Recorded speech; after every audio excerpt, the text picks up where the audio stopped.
What is going on, ladies and gentlemen? Welcome back to the channel. My name is Paul. This is the Leeds Therapy. Thank you as ever for stopping by. I really do appreciate it. I hope you're doing well.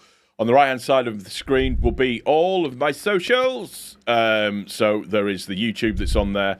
There is the Instagram on there, and also as well the TikTok that's on there. So if you could follow, subscribe, notifications, all of that kind of good stuff, I would really appreciate it. We're moving up the support on the videos and the shorts that I do, and the other little bits and pieces is great. The one thing that I will say is Instagram version of me is kind of more real life version of me, which generally tends to be that if you do follow my Instagram, you'll get notifications of me being at the gym and doing stupid stuff like lifting weights and bits and pieces and stuff like that. But anyways, I digress.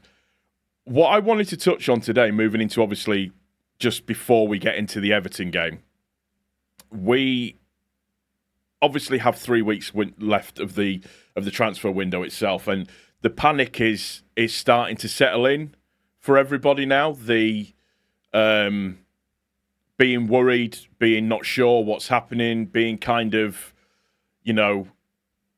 stressed, starting to turn the stress into negativity, starting to get really, really annoyed about stuff. And we tried FC and we did this FC. Look, I'm going to start at and lay my cards on the table from the very, very beginning. Should we have more signings in by now? My opinion, yeah, we should. Am I overly stressed about everything? No. From what I saw about the way that we played against AC Milan, and the way that we lined up, I was happy with what I saw. And in terms of the players, Schmidt being the thing, but obviously the Jayden Bogle situation seems to have improved massively now, so that looks like a positive. But I'm happy with that. But yes, I would love the club to make more signings. Yes, I would love there to be more over the line. Yes, I would love everything to be done and dusted by now. But unfortunately, that's just not the reality of this transfer window. And the one thing that I'm seeing is we're wasting a lot of time in terms of the recruitment staff. I've said it before and I will say it again. I mean the royal you or we. I don't mean you in particular, singular person that might be watching this video. I just mean that we have to accept what our pecking order is within this transfer window and where we're at. We are at the bottom of the pile. The fact is, the last 6 teams to be promoted over the last 2 seasons have gone straight back down again. So immediately, we're already from a disadvantage when it comes to attracting players. Now, I know we got all of the other ones in first, which is great. I'm glad we did that business first. And we are an attractive proposition. That's not just me saying that. We are an attractive proposition. But when it comes to the flair players, when it comes to the sprinkling of stardust players, and I'll say this now, actually. I do think that Statch is going to be a sprinkling of stardust player for us. I'm just going to put that out there. But when it comes to that sprinkling of stardust players, we are, or it is a bit more of a difficult sell. Those types of players that we're looking at, your Paijaus, your El Canous, your Gonzalez, those types of players that you're looking at, they're going to have many more suitors for them. And at the end of the day, they are going to have agents that will go, right, you've got this offer from Leeds United, and it's a decent offer. It could bring decent things with it. But let's just wait and let's just see what else comes on the table and then take all the options together in hand and just go with that. And go with the one that's going to suit us best. The one that's going to give us, from the agent's point of view, me the most amount of money in my back pocket, and from a client's point of view, that's going to give him the most amount of money and etc. so on, and everything else that goes with it as well. So we have to be mindful that these things do take time. It doesn't mean that the club isn't working in the background. Now, I'm not here to sit and go, the club are absolutely amazing. I am starting, not panic, I am starting to just get my giddy up a little bit about it all, because I want to see, we all want shiny, nice new things.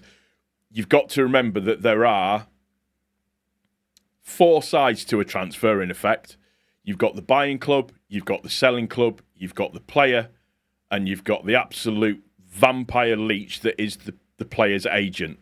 There's 4 sections of that need to come in together and need to work together before a transfer has gotten over the line and everything is absolutely fine, dandy, we're all good to go and we can go and do whatever we need to do. I've got no doubt that there are players that are going to be coming in, there are players that we are working on, but unfortunately when it comes to these types of players, the deals just naturally take longer.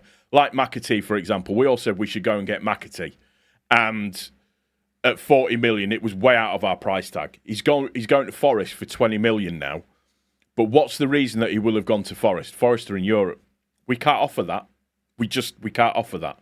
So that immediately puts a no down on us. And that's what I mean when I say we just need to recognise where we are in the pecking order of things. Like Everton. Everton have got a shiny new stadium. Grealish is going there on loan.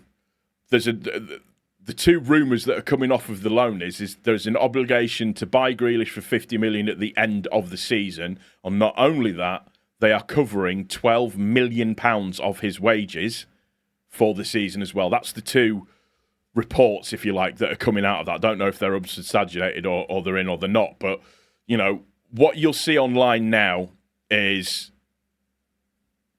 major ramping up of reporting from all sides. You'll see major ramping up of just kind of indiscriminate stories that are going out there and other bits and pieces. We've got Dominic Calvert-Lewin, who has been linked with us again. Now, he's just sacked his agent and moved on to another agent, so maybe that 150 grand a week thing will disappear. An uninjured Dominic Calvert-Lewin is a good option for Leeds United. He just is, whether we like it or not. He is. If he is uninjured, he has had a horrific injury record at the moment, but he is a good option for us in terms of that number 9, holding the ball up, strong, powerful, etc., so on and so forth. We're still tied in with Muniz. That just, again, tells you that he will be assessing options, and it's every player's right to do so, is to assess the options that are out there for them. And the agent wouldn't be doing their job properly if they just went, well, I'll tell you what, just go straight with the Leeds United one because that's going to be the best one that you're going to get. You pay your agent to get the best deals for you. That's just a fact of life of the transfer window. For us as fans, it's infuriating. For us as fans, it's very panic-inducing, and we all get very annoyed, and we all think, well, that's it. We're gonna go straight back down. We're going to be a yo-yo club, and it just allows the negativity to creep in really, really easy. Like, for example, if you go on Wacko and look at the transfer thread, it's really funny because it's a big 50-50 mix from people that are just infuriated and other people that are trying to explain that, look, you don't need to be infuriated. There are reasons for why we are where we are. Just try not to panic. But then there's other people that are just like, oh, no, this is pathetic. Adam Underwood is useless and X, Y, and Z and all of that kind of good stuff. It just calm is all that I'm saying. I'm trying to remain calm. I'm on holiday this week, so there'll probably be quite a lot of videos from me. But the big thing with me being on holiday is it means I've got more time to doom scroll and see other bits and pieces that are going on at the moment. Like, Bournemouth are about to sell another player. So when you look at it on teams that are around us, Bournemouth, Brentford, Wolves, West Ham, to a certain degree, are significantly weaker than what they were same time, like, or at the back end of the season. Now, yes, they could be about ready to do some business, which is absolutely fine and absolutely correct, but you've just got to be patient when it comes to this stuff. And I know it's the worst thing in the world. And I know as fans, we can't be patient. It's so hard to be patient because we all want the nice, new, shiny things to get excited about and to just calm us down a little bit and just kind of make us feel a little bit better and a little bit, happier about certain things. But what's going to make it worse is you're going to see umpteen threads, umpteen posts, umpteen stories, this, that, and the other. And it's just going to be... It's going to be horrific for the next 3 weeks, to say the least. But we've got the football to look forward to, so that's something. And I am genuinely looking forward to it. I'm really, really enthused about it. So we will just have to wait and see, I suppose, as to how it all kind of pans out. I just kind of wanted to speak on it and just kind of sort of say, I understand how everybody feels, but this is kind of how I feel about it. Listen, You've got your own views and opinions. You're entitled to them. My job, not that it is a job, but my hobby doing this is to kind of hopefully say some bits and pieces. And you might think, well, actually, yeah, no, that's not too bad. I don't expect everybody to agree with me because nobody's going to do that. Nobody's that stupid. But yeah, I just wanted to have a bit of a rant about it, but we'll see how that one goes. Who knows? In 3 weeks' time, I could be absolutely in a corner, crunched up with my knees tickling my earlobes, crying, rain falling on me in the dark, thinking, where did it all go wrong? That's going to do it for this one. I hope you've enjoyed it. If you have, please don't forget to click the like button. If you haven't done so already, subscribe to the channel. Get your notifications on so you know when my videos are out there. And take care of each other. Most importantly, take care of yourself. And I'll see you on the next one. Cheers.